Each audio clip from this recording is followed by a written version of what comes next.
कृष्ण को कथा कहूना तो माँ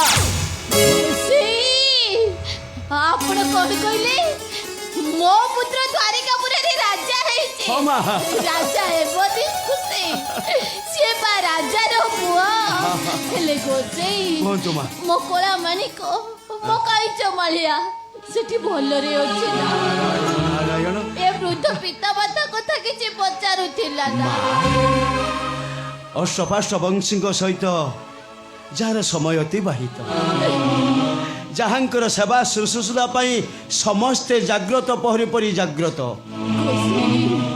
समस्तंकर चिंता जहाँ तांकर पुणी अमंगल केमिति हम से भलर बा केमिति रहिबेनी आ जे द्वारिकार राजा होइछंती से बा आपन को केमिति मन रखिबे माँ गोसेई से आपन को संपूर्ण भाव रे भूली जाइछंती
निश्चय कहीदेवी माँ निश्चय कहीदेवी कहतु माँ ये बुढ़ा बुढ़ी दुईटा मरी गला परे माँ कंकारे गोटाए स्टार्टटाए नारायण नारायण नारायण अरे हे जसुमती किए मते गंगारे स्नान करिबो रे आउ एबे ए बबरूपक सागर रे भासुछि जे भासुछि नारायण अरे के का सहित कथा हेउछ स्वामी जसुमती एटा को की आसी जति जारी छ के आसी छथि जसुमती गोसेई आसी जति द्वारिकापुर रो तू गोसेई आसी छथि काहते केउ थारे अछथि से मोय एई ठारे राजानंद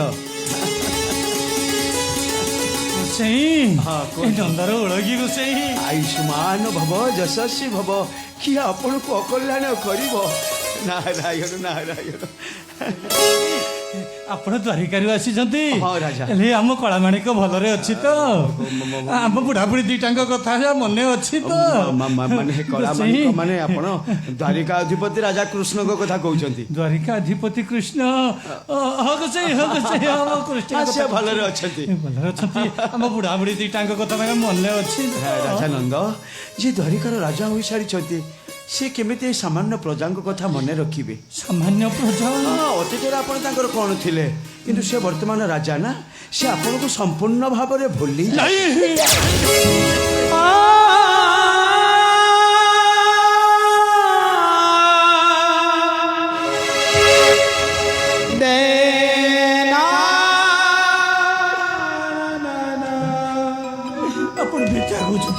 मिथ्या नुहे सत्य आउ तार प्रमाण स्वरूप आपण को से मन रखिछंती कि भूली जाइछंती ता प्रमाण मु आपण को देबी तार प्रमाण होची आसंता फगु दशमी रे माँ आसंता फगु दशमी रे प्रभास क्षेत्र रे जागिक पद्धति रे आयोजन करिछंती प्रभास यज्ञ माँ स्वर्ग मर्त्य पाताल तिनिपुर सबुआड़े होई अछि निमंत्रण स्वामी गोसाई निमंत्रण पत्र नै गोपपुर को आसी छ निमंत्रण पत्र नै आसी छ आम पुत्र केते बड़ यज्ञ करूछि कोन करे गोसाई सेति पाई गोसाई आसी जदी निमंत्रण पत्र नै आम पुत्र जाग करूछि सेति भाई आपण निमंत्रण पत्र नै आसी छथि गोसाई हे माँ आपण माँ रो मन नै भाभी नेले आपण को पुत्र यज्ञटाई करूछि आपण को निश्चय निमंत्रण पत्र पेछि गोसाई से आपको निमंत्रण करी किंतु पुरे कोन गोसाई सत्य कोन प्रकाश करबी माता प्रकाश करतु गोसाई ताले शुणन्तु माता स्वर्ग मर्त्य पाताल तिनिपुर निमंत्रण होइछे କିନ୍ତୁ ଆପଣଙ୍କର ଏଇ ଗୋପପୁର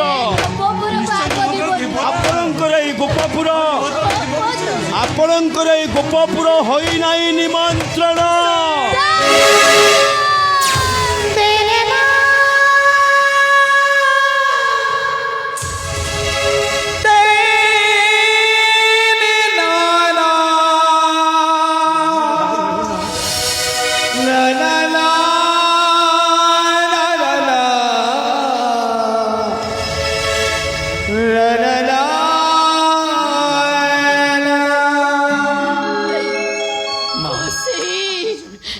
ଆପଣ କଣ କହିଲେ?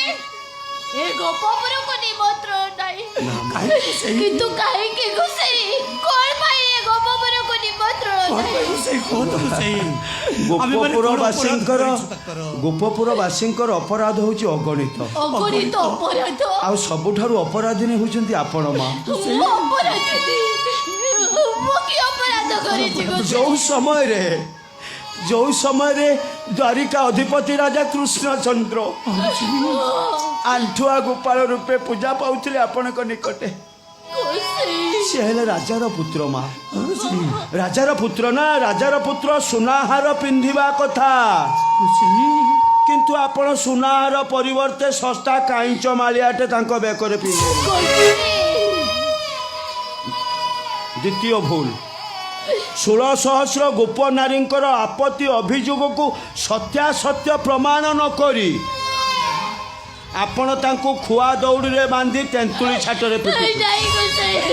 ଆଉ ତୃତୀୟ ଭୁଲ, ଉଦୁଉଦିଆ ଖରା ବେଳେ ଗୋପଦାଣ୍ଡ ଧୂଳିରେ ଆପଣ ତାଙ୍କୁ ଗଡ଼େଇ ଦଉଥିଲେ। ଗୋସାଇ ହଁ ହଁ, ଏକଥା କଣ ମୋ ପୁଅ ନିଜେ କହିଛି? ନାଇଁ ମା, ତାହେଲେ ଏକଥା କିଏ କହିଛି ଗୋସାଇ? ରାଜମାତା ଦେବକୀ। ରାଜମାତା ଦେବକୀ?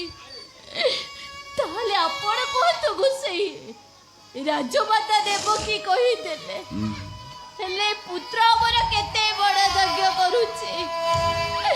ଆମେ ତାର ପିତା ମାତା, ଆମେ କଣ ସେ ଯଜ୍ଞ ନିକଟକୁ ଯାଇପାରିବୁନି? ମାତା କହିଲେ ଦେଖି ଗୋସାଇ, କୁହନ୍ତୁ ଗୋସାଇ। କାଉ ବର୍ଷାରେ କହିଲେ ଚେଡ଼ିବ ପାରିଲା ପରେ ଆମ ପୁତ୍ର ଯେତେବେଳେ ଏତେ ବଡ଼ ଯଜ୍ଞଟେ ନିର୍ମାଣ କରିଛି, ଆମେ ପିତାମାତା ହୋଇ କଣ ସେ ଯଜ୍ଞଟେ ଦେଖିବାକୁ ଯାଇପାରିବୁନି? ରାଜା ନନ୍ଦ, ଆପଣଙ୍କର ଏ ସମସ୍ୟାର ସମାଧାନ କରିବା ପାଇଁ ଗୋଟେ ଉପାୟ ମୋ ମସ୍ତିଷ୍କରେ ଉଦ୍ରେକ ହୋଇଛି। ପ୍ରକାଶ କରନ୍ତୁ ଗୋସାଇ, ପ୍ରକାଶ କରନ୍ତୁ। କଥା କଣ କି, ପୁତ୍ର ଯୋଉ ମହତ କାର୍ଯ୍ୟ କରେ, ହଁ ଗୋସାଇ। ବୁଝିଲେ କି ରାଜାନନ୍ଦ, ପୁତ୍ର ଯୋଉ ମହତ କାର୍ଯ୍ୟ କରେ ସେ କାର୍ଯ୍ୟରେ ପିତା ମାତାଙ୍କୁ ନିମନ୍ତ୍ରଣର ଆବଶ୍ୟକ ନଥାଏ। ଆରେ ସେମାନେ ତ ହେଲେ ମୁଖ୍ୟ କର୍ତ୍ତା କର୍ତ୍ତି ଦେବେ ଏବଂ ଦେବତା, ତାଙ୍କୁ ନିମନ୍ତ୍ରଣ ଆବଶ୍ୟକ ନଥାଏ। ତେଣୁ ଆପଣମାନେ ଯଦି ଯାଇପାରିବେ ଏଇ ଯୁକ୍ତି ଅନୁସାରେ ଯାଇପାରିବେ।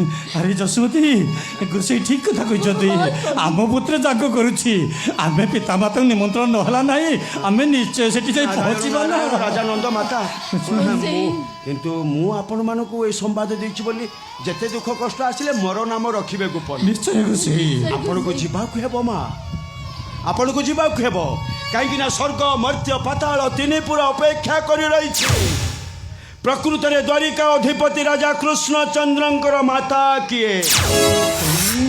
ରାଜ ଐଶ୍ୱର୍ଯ୍ୟ ଗର୍ବରେ ଗର୍ବିତ ମନରେ ଜାଗ କରୁଥିବା ରାଜମାତା ଦେବକୀ, ନା ଏଡୁଟିଏ କରି ସ୍ତନ ଭାଙ୍ଗି କ୍ଷୀର ପାନ କରାଇଥିବା ମାତା ଯଶୋମତୀ? ସେଇଦିନ ସେଇ ପ୍ରଭାସ କ୍ଷେତ୍ରରେ ପ୍ରମାଣିତ ହେବ ଦ୍ୱାରିକା ଅଧିପତି ରାଜା କୃଷ୍ଣଚନ୍ଦ୍ରଙ୍କର ମାତା କିଏ। ମତେ ଏଥର ବିଦାୟ ଦିଅନ୍ତୁ ମାତା, ବିଦାୟ ଦିଅନ୍ତୁ ରାଜା। ନିଶ୍ଚୟ ଯଥା ସମୟରେ ହୋଇବ ସାକ୍ଷାତ। ନାରାୟଣ ନାରାୟଣ ନାରାୟଣ।